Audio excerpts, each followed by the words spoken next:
It was in early 1941 that recruiting began in army camps in Australia for special units called independent companies.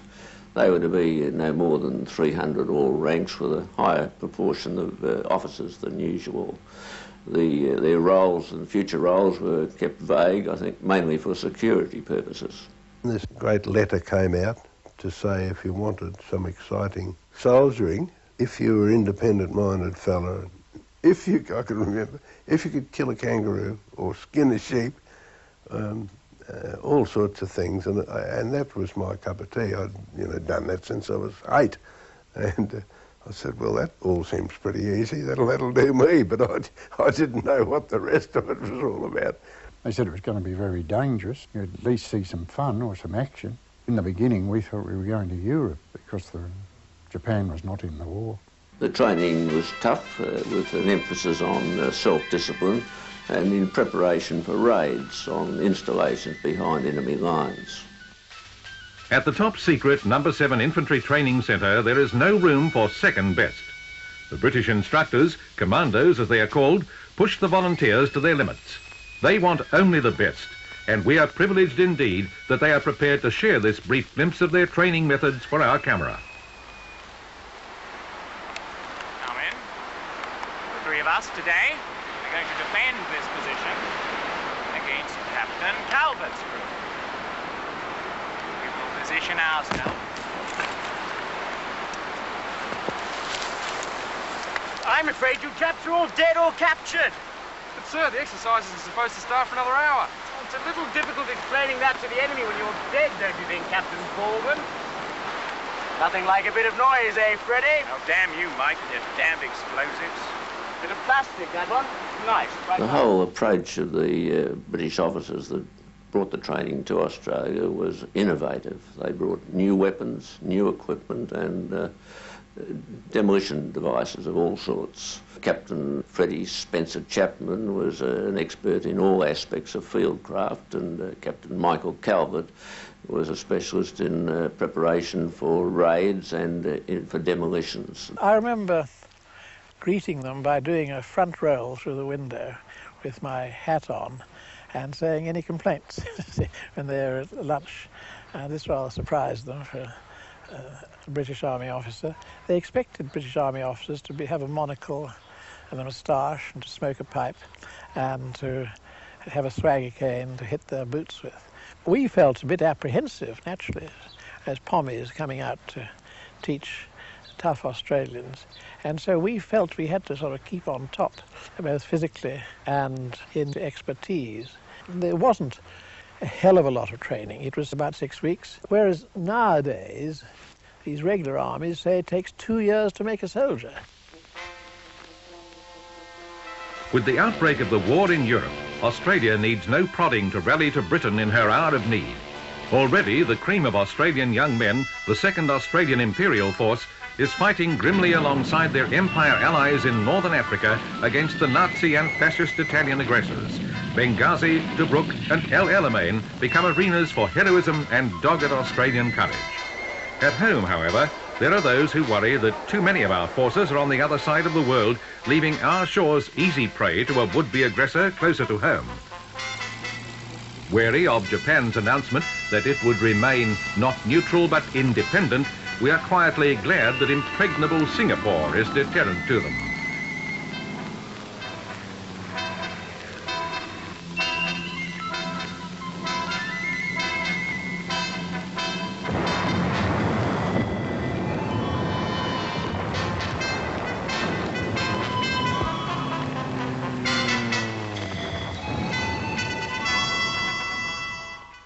The day after the Japanese announced their entry into World War II by attacking Pearl Harbor, we were ordered to Darwin, and there we joined the 2nd 40th Battalion and embarked with them to go to Kopang in Dutch Timor. And a few days after we were in Kopang, we were ordered to join a Dutch force that was going to occupy Portuguese Timor. Timor, just 500 miles from Australia, one of the islands being prepared for the unlikely event of Singapore falling to the Japanese. Dealing with neutral Portuguese Timor requires diplomatic intervention. You know, Colonel, the Portuguese governor isn't going to roll out the red carpet to a garrison of Dutch and Australian soldiers. They're neutral. I've got my orders. Besides Mr. Rosshaw, the diplomat. You talk to him.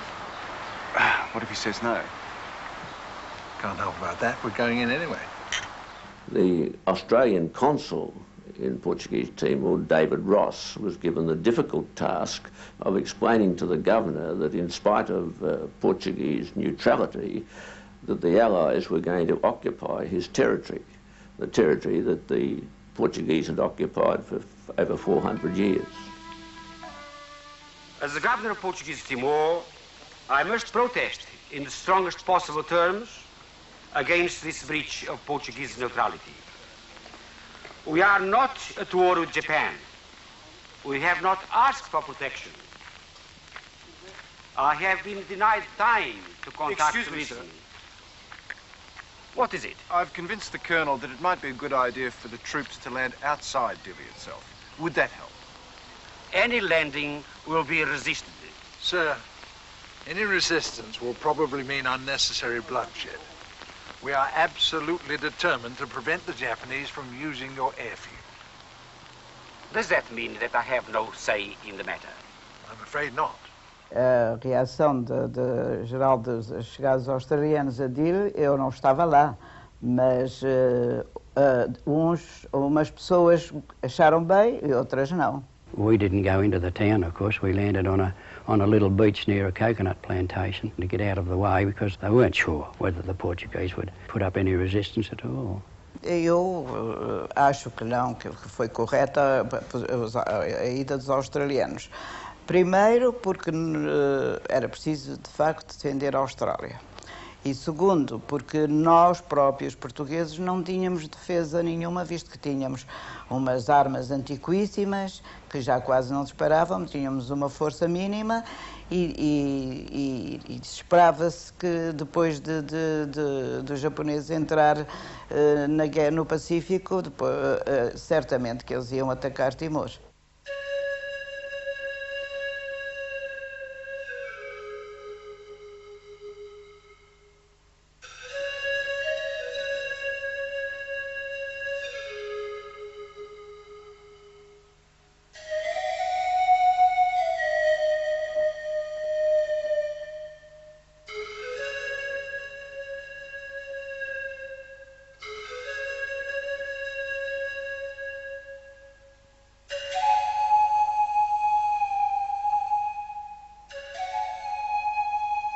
My impressions of Portuguese Timor was, to say the least, awesome, having regard to the terrain, especially being West Australians. We had no idea of the height of the mountains. No such thing as a mountain range, they just a mad throw-up, you know, that went in every direction. The first of the natives we saw were, of course, we'd been warned against them as alleged headhunters and everything, but they looked too small to me to take off my head or anybody else's head.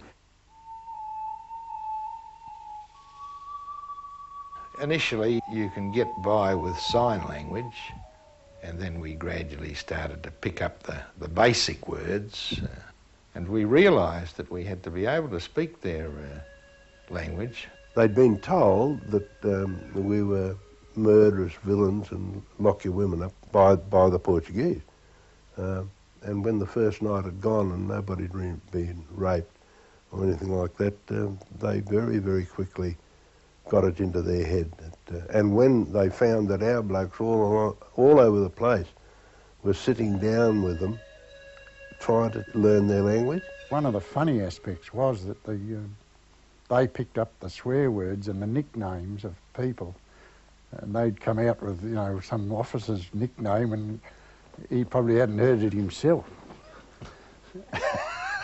The Portuguese were a colonial power, and they regard them much as, well, as the British regarded Negroes and the Southerners regarded slaves and so on. I think just as people to be held in their place and used. Well, our view was different altogether. It was a fraternal arrangement as much as anything, and I think that's probably what made them like our ways, that we joke with them and talk with them on even terms. But on the other hand, we were much bigger and we were armed, so there was never any doubt as to who was boss, and I suppose we had probably an air of conscious superiority that way, but we wouldn't, in our conversation and general attitude towards them, we didn't let that come through. We just regarded them as friends, I think.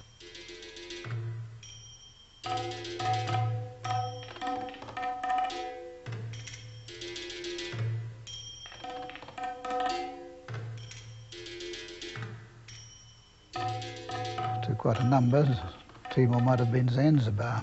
We just didn't know much about these places then. Again, the upbringing hadn't prepared us for what kids get today. They know all about Indonesia and Philippines and Laos and Cambodia and Vietnam.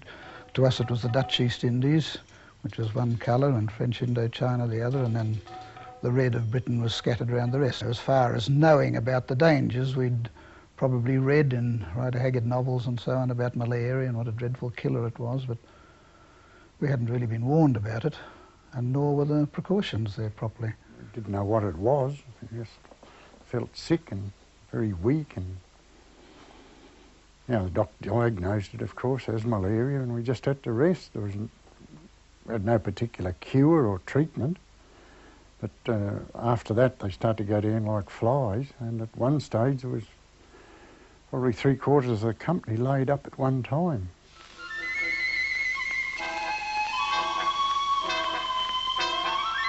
The Japanese outward thrust of December 1941 and January 1942 was one of the most amazing advances in military history.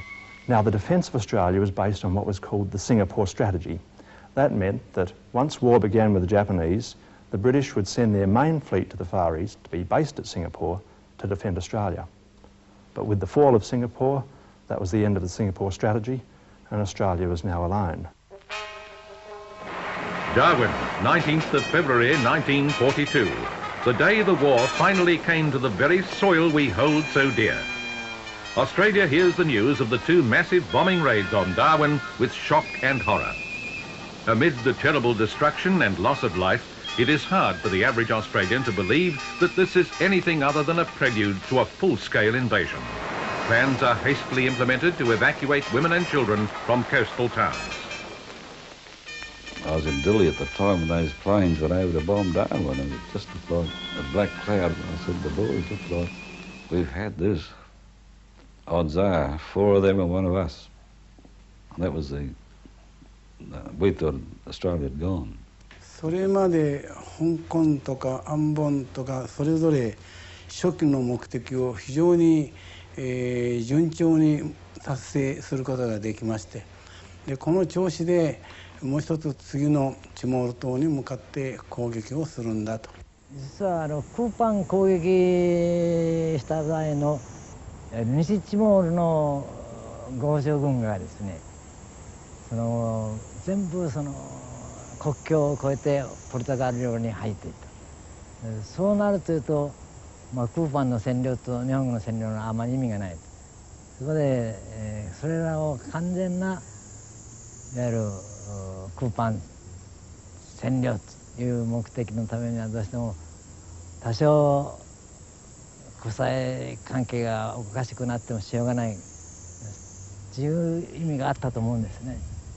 As there was no effective air surveillance, we had no idea that the Japanese were coming. In the event of there being a landing, our orders were that we were to hold the aerodrome as long as we could, then to withdraw to the hills, but before we left, to fire the pre-set demolition charges. Our job had been done, we'd held them for 6 hours. I said then we were going to blow the drum and go, and that's what we did. We were lucky then to have craters to leapfrog through. Well, there was a bit of confusion because it meant we just had to get out of Dili and try and get up into the hills to join up with the rest of the unit, but of course everybody split up into their small groups. Well, we didn't see the unit then for, I'd say, about a month. And that was when we started to get soldiers selecting criados and criados selecting soldiers. We didn't select our criados, they selected us, I think. They decided they'd like to go with you. They're only kids, ranged from, I'd say, anything from 9 years old up to about 12. They never questioned the reason that we would want them to come with us, but they just came. They became part of us, and the kinship grew as the months went on until, even when you were in action, they wouldn't forsake you. They'd be on the outskirts ready to grab a Bren gun, for instance. When we were coming out of action, they'd take an off and so relieve the load for one person until we picked them up further down the track.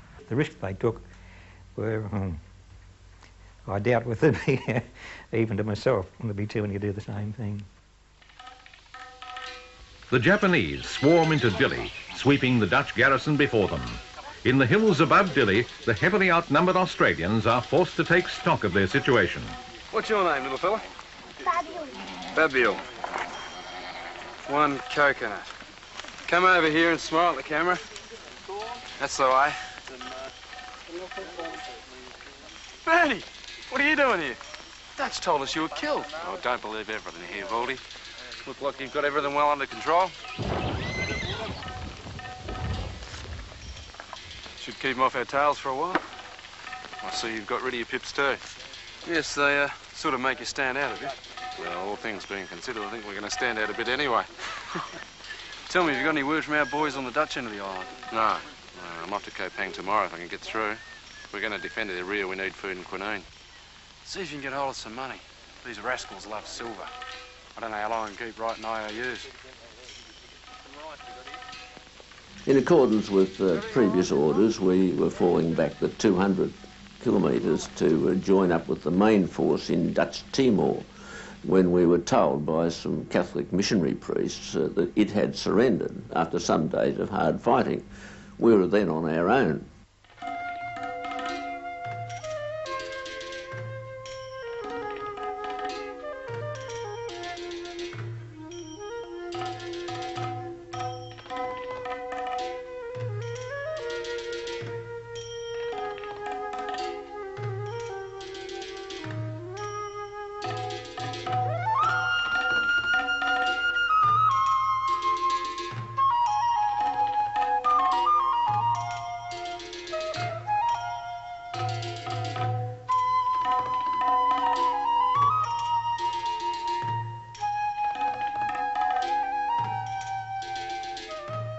We were then left with no communications with any Allied command or with Australia, and we were completely isolated, and we then had to think for ourselves.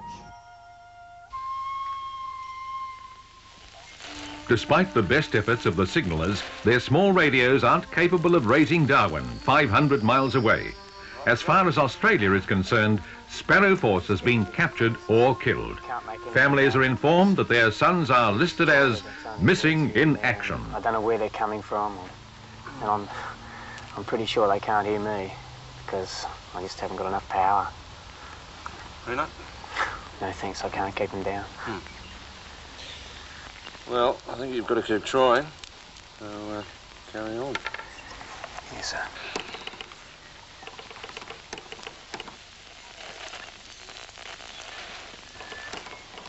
And what have we got today for lunch, gents? Well, sir, you got a choice. Roast beef, Mum's homemade stew, and to top it all off, plum pudding.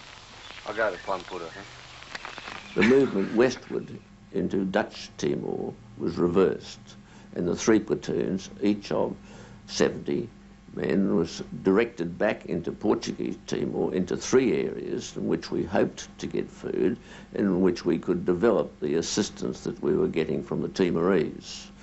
From these 2 decisions to reverse the flow and to spread the platoons out and prepare for offensive action flowed the whole of the rest of the campaign. Well, it'd be really put into us in depth that this sort of thing would occur, that we'd be out on our own, there'd be no mail, no contact with anybody else, and we'd be living off our own resources, and we'd have to put up with this. And if it occurred, well, that's all there was about it. Outnumbered and low on supplies, the wary Aussies know they can never beat the Japanese on their own terms. The independent company falls back on those tactics that were so basic to their training: hit and run.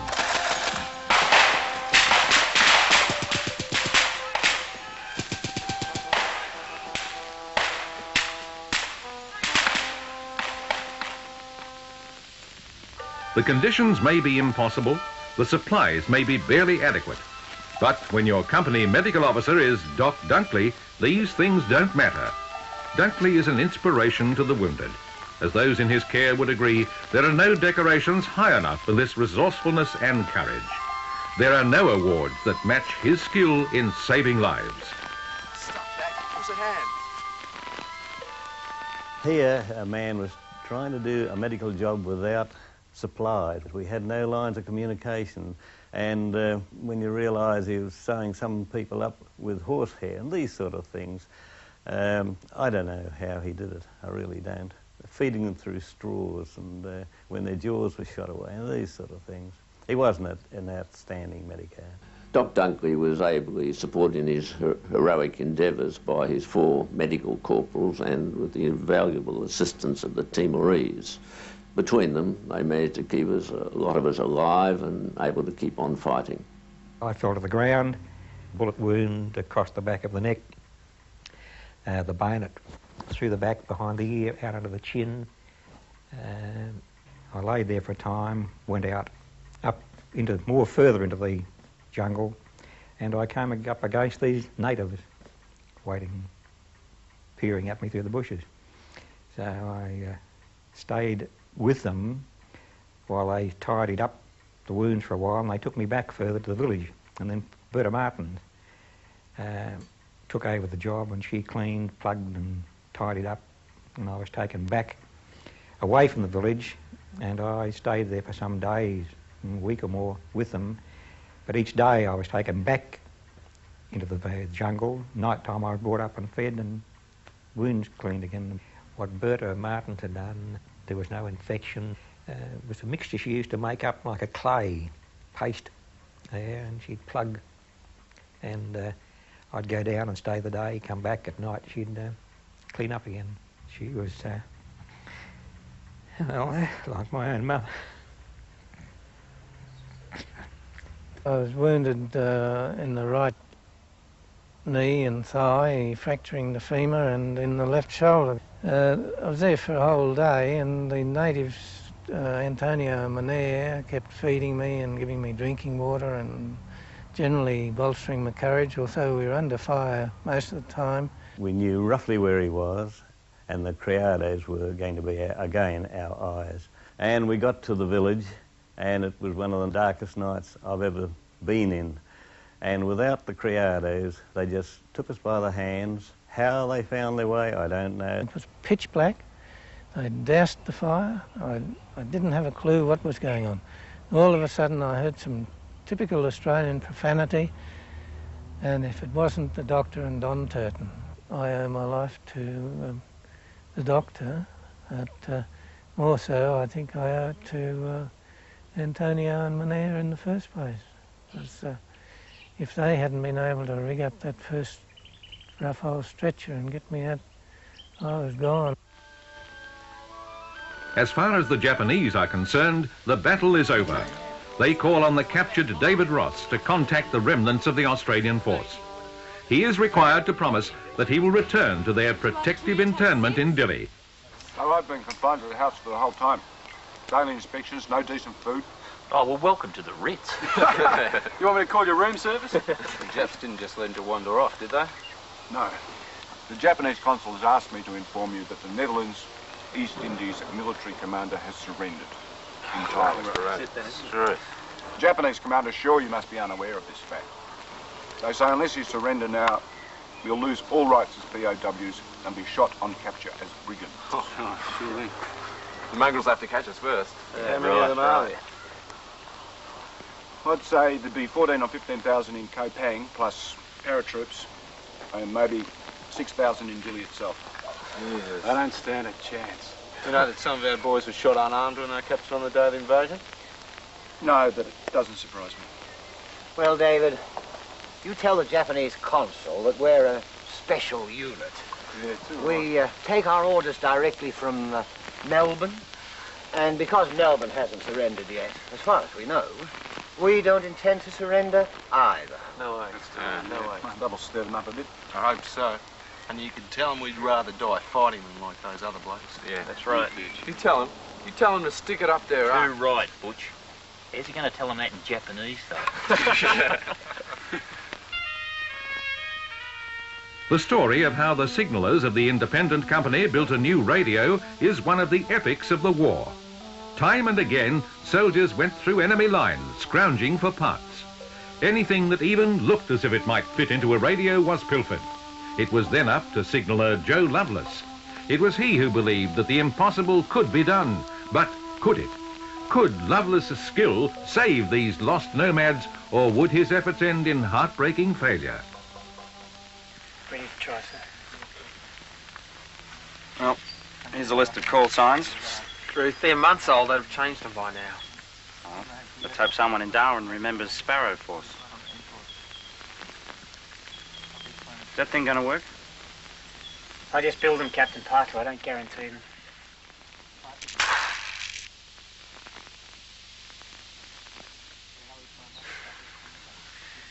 We thought we were gone. That with no communications with Australia, we just thought that we were going to stay there forever and ever. The morale did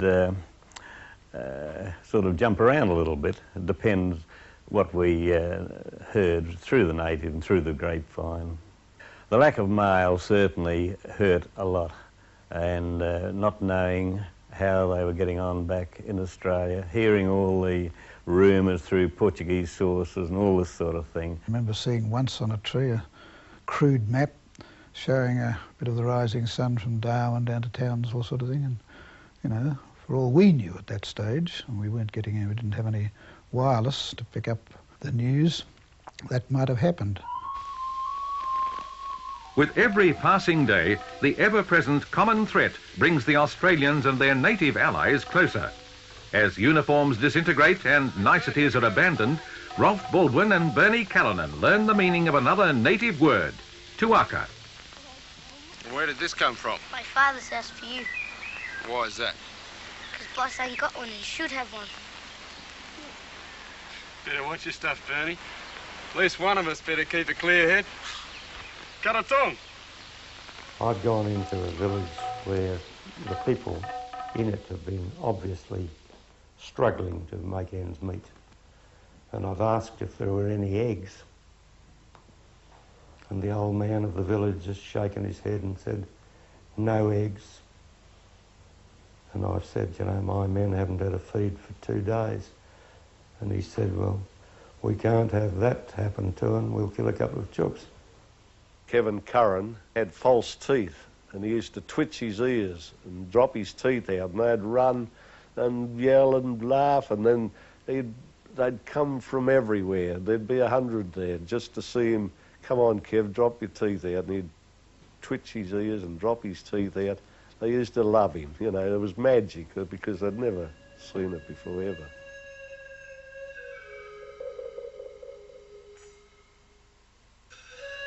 All along the sort of the 100 miles or whatever it was, 100, 150 miles that the company was occupying, we were looking and picking up and sending out patrols to pick up bits of wire and tin and any sort of old bit of radio. And of course some of them may have got spectacular catches, going right down into Dutch Timor, raiding into Dili and that sort of thing.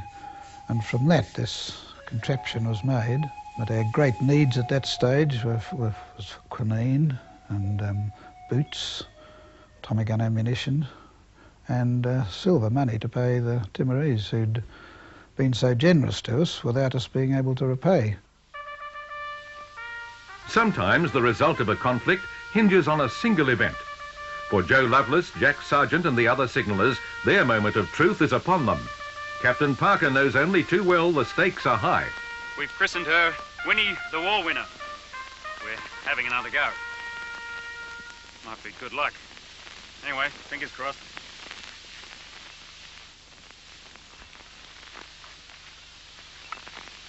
Okay, Joe. We've been told to stand by. They want to know your wife's name. Joan. Whenever you think of Winnie the Wool, you think of Joe Lovelace, the Tasmanian. His reputation had him a towering figure, because as far as we were concerned, he was the fellow that mainly did it. Where's that tobacco you've been hoarding? Celebration, sir. But Joe doesn't smoke. He will tonight. Let's consider for a moment the strategic situation in April 1942. The Japanese had captured Malaya, they'd captured the Dutch East Indies, they'd moved into Australian New Guinea, and in the Philippines the Americans were still holding out, but shortly they'd surrender. MacArthur had taken command in Australia, but he had few troops and material, and he ordered his forces to remain on the defensive. His intelligence told him that the Japanese were going to come through the Coral Sea and were going to attack Port Moresby. And then in the midst of this came the news that the Australians were still holding out in Timor. And this was great for the morale of the Australian government, good for the morale of the Australian military leaders, who were feeling just a hint of disapproval from the Americans. And the government was able to use this information to good propaganda effect in reminding the Australian people that they were still taking the fight to the Japanese, and very shortly that fight would be carried even further.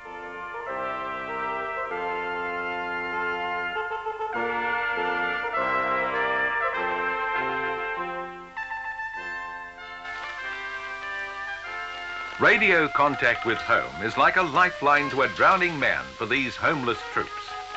The men of Timor know now that their names will be marked off the missing list. They know now that Australia has not fallen and that their comrades at home are still behind them in spirit. From her mum and dad.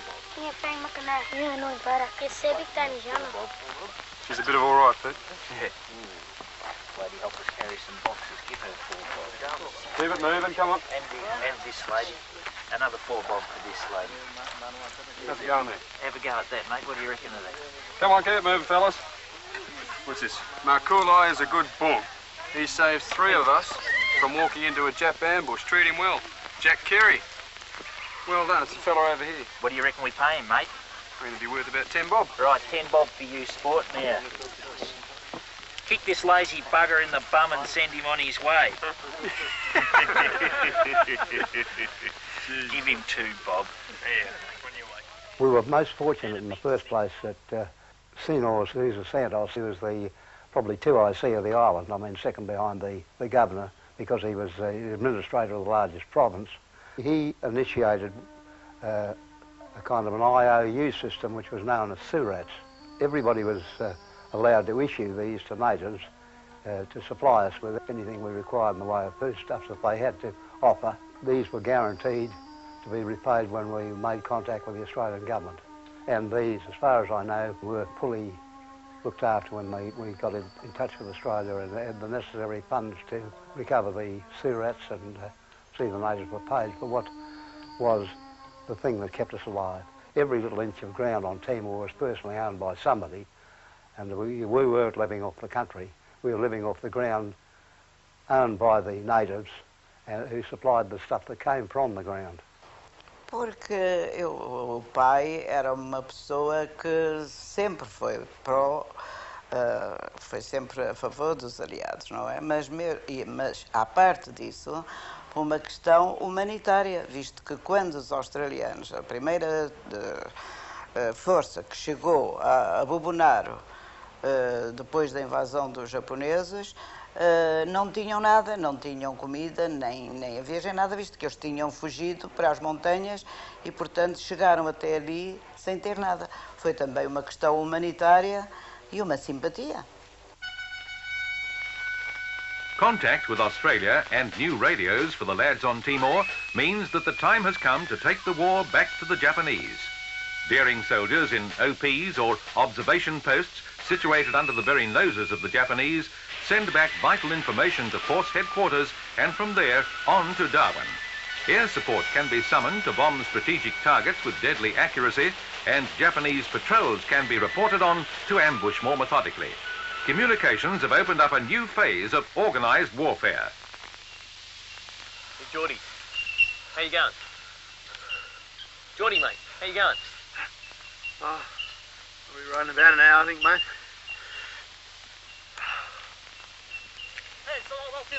So How's your friends come?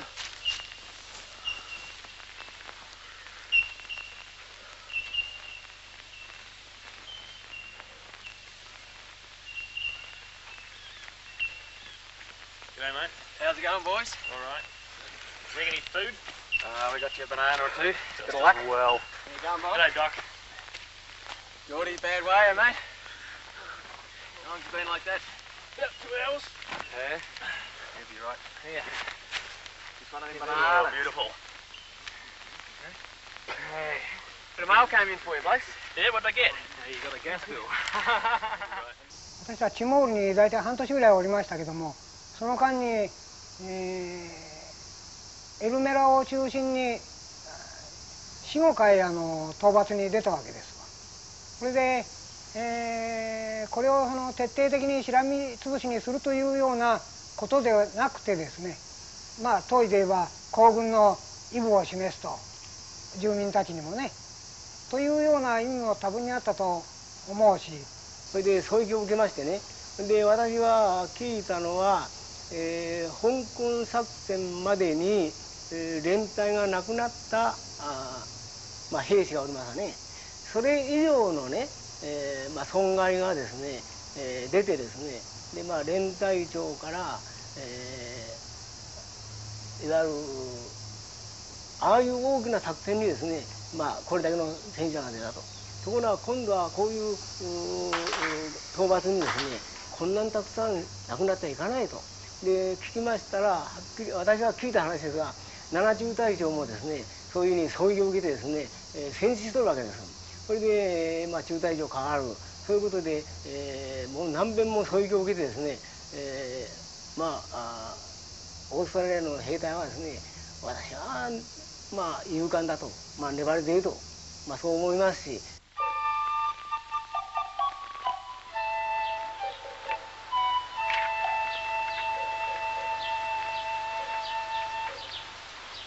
声に出して読みを伝えてください。Colonel Doy requests you to read the notice out aloud.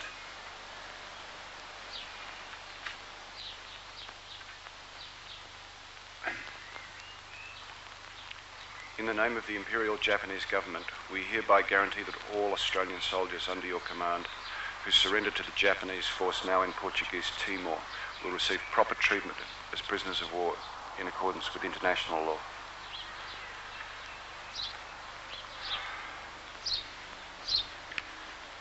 Mr. Consul, I really don't think that the Australian commander will agree to this. And besides, I doubt I could even find him. もし投降してこなければ、こちらから攻撃してくればそれでもよいか? This time, the Japanese did not insist on Ross giving his word of honour to go back. And in the final talk that the commander had with him, he said that if the Australians did not surrender, he would go out into the mountains and fight it out to the finish. Ross made a shrewd remark that he didn't have enough troops to do it, and to which the commander said no, but he would get what was required. We were able to evacuate Ross, and so therefore he didn't go back, and we didn't surrender, so the commander drew his own conclusions and prepared for the fight.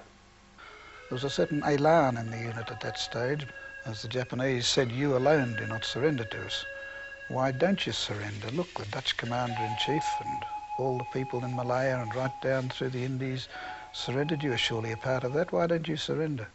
But they're always sending us messages about stop your unfreely life and surrender to your friends, the Japanese military. The August push was destined, I'm sure, to push us back into a corner, so that ultimately we'd have to either take to the sea or surrender. And they came from all three ways and pushed us back towards the sea. And my first recollection of the push was crawling up a hillside to have a look at the lay of the land and seeing this huge congregation of Japanese up in the Sami saddle. And of course we couldn't pull them on because there was only about 12 of us, so we just stayed and watched the thing, and then reported back to headquarters to tell them to move back a bit because, you know, it was going to be imminent.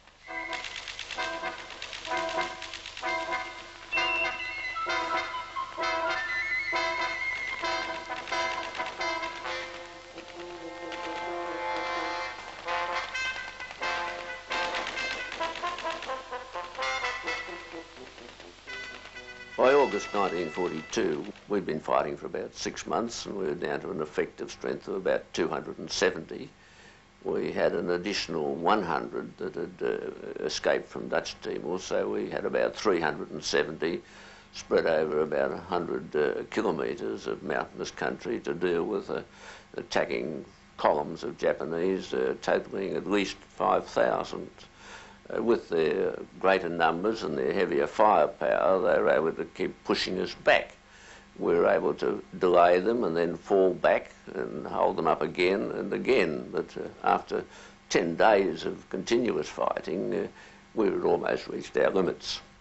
その次には朝の6時から夕方の7時まで13時間もう4つに組んで血みどろの戦いを豪州兵としたわけですけども、その熱心さ、その勇敢さにはどこの国にも負けまいと思っておったが、まあ人を巻くようなそのまあ操作とでも言いますか、実に勇敢にその向かわれて、実はもうちょっと弱いかと思っておったのが予想外でちょっとこう驚いたと。We were exhausted, just about out of ammunition, hungry, or we were on a starvation diet because they had very little to eat, little water, and we were in a bad way. And we've been fighting for quite a long time, and all the boys were getting a little weaker, progressively weaker, and so we're waiting for the inevitable. That night, very lights went up and we thought, hello, this is going to be really it. They'd pushed hard all day, and at night we thought, right, not often they put up a night attack, but up went the very lights, and everybody just stood firm wherever they were in their sentry go or in the trenches or just lying on the ground. And for some unknown reason next morning, we'd completely lost them. They just weren't there. I think they'd just run out of the amount of time that they'd allocated for the campaign. If only they'd known that they were so very close to success, but they didn't, and we were lucky. Not only had this gallant band survived their greatest test, but good news was soon to follow.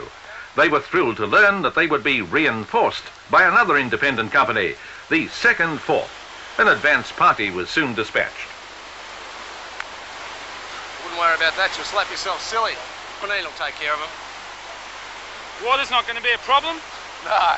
The biggest drawback's going to be feeding your blokes. We'll split them up and deploy them with our platoons. Righto. Oh, I'd get rid of those too before somebody picks you off. You're feeling fit?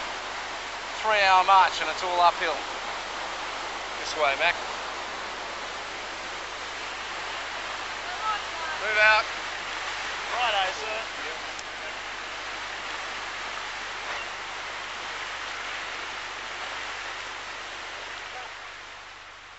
The mission of the Voyager was to bring the 2nd Fourth Company across to be alongside the second Company, which was identical, for a matter of weeks or whatever, and then the second would be evacuated and the 2nd Fourth would take over. We'd got all the troops off, and then it dawned on me that the ship was aground. The following night, 2 or 3 corvettes came in.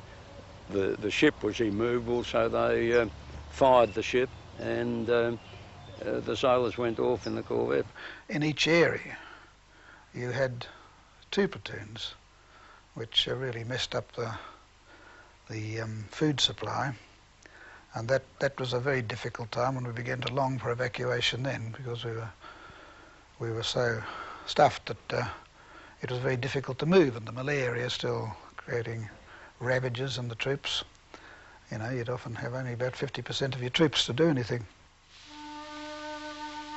Our frontline boys know only too well the value of bullets and guns, but there are other ways to fight a battle. When cameraman Damien Parer arrives, he is determined to show them that war can also be fought with words and pictures. Damien, Well, I must say I wasn't in favour of war correspondents arriving.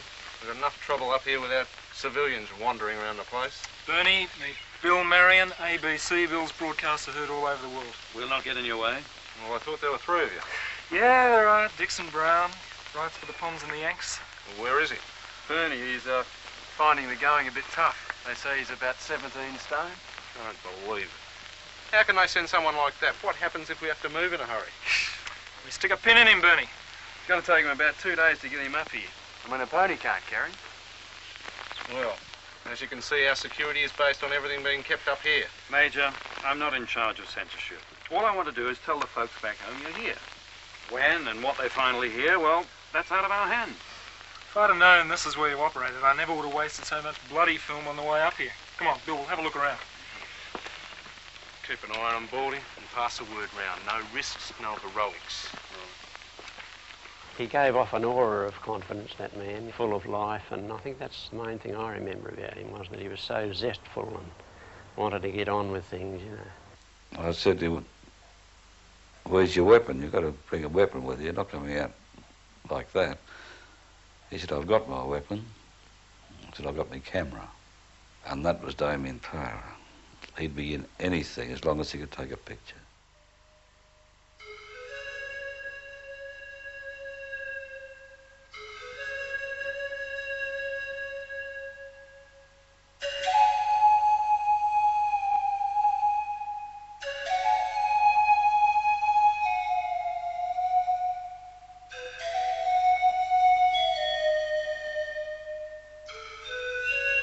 Well, the strategic importance of Timor is that it was a good base for the Japanese to use to attack Australia. But once the Japanese were put on the defensive, there was little point in the Australians going back to take Timor. But it was of great advantage to us to give the Japanese the idea that we were interested in Timor. Now, the work of the independent companies in 1942 sowed that idea in the Japanese minds, and we continued this idea by putting special forces into Timor for the last years of the war. This meant that the Japanese kept forces in Timor right to the end of the war, and these were forces, of course, that we didn't have to fight in New Guinea.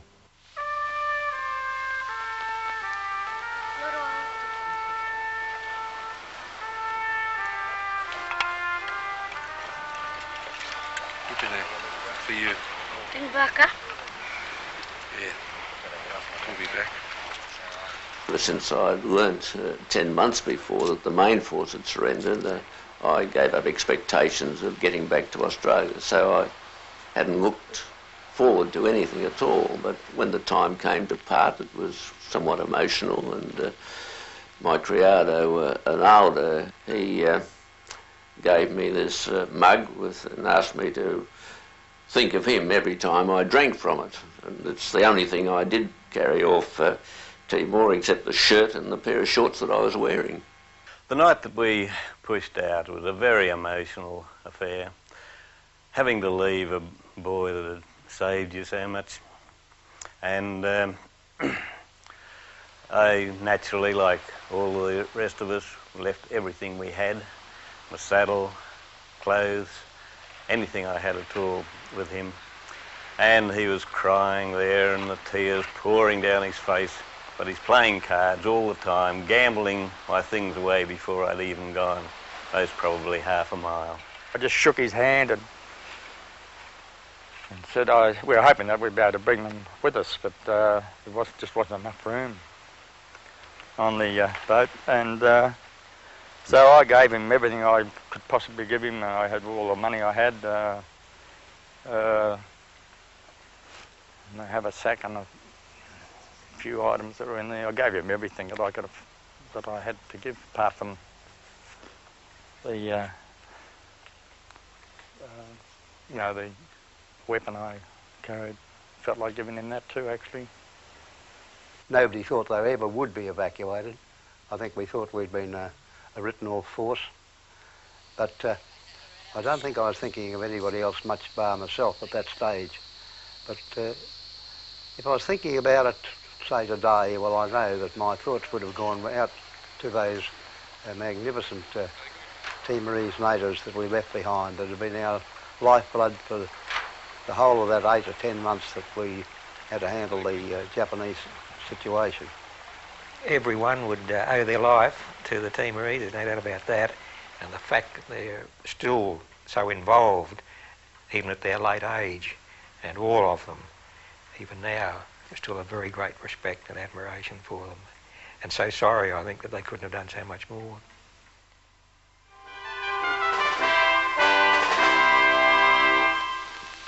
After leave, the second independent company will reform at Commando, Queensland for training. Training? What for? New Guinea. Guinea. Right. Carry on. Guinea.